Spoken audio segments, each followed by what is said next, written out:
Okey guys, aku kan sekarang nak pergi ke Bazar Ramadan Taman Delima. Okey. Bazar. Bazar Ramadan Taman Delima aku nak pergi. Last Bazar. Last Bazar. Sebab esok aku nak balik kampung. Bukan. So nak buka rumah nenek. Esok aku nak buka dekat rumah nenek aku. Dan lusa aku balik kampung hari Sabtu ni. Esok abang buka pun, buka kat kampung juga. Kampung Semenet. Hah? Kampung Semenet. Rumah nenek Mak Tok pun kampung abang juga. Kampung Perak, Kampung Kajang.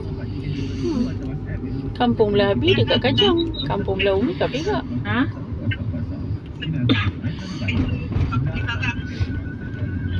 Ini perjalanan kita.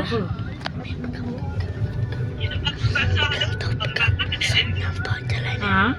Okey, aku suruh Umi aku pegang. Umi cuba tunjuk suara. Tak faham. Hai.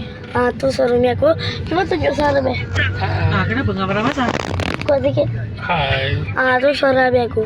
Yelah pergi dengan Midi. Lama tu Umi. Lama Pergi tu dengan Midi Umi. lah, kereta Video besar. 180 saat. Tak apa. Yang malas bawa kereta. Biar lelaki bawa. Ni aku pula pegang. Midi sebab dia kata dalam Midi dia kata dalam grup dia tak ada kerja. Ya bagi.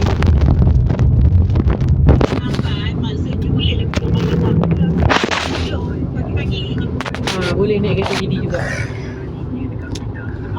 Kita tunjuk je lah macam ni. Korang dah penat.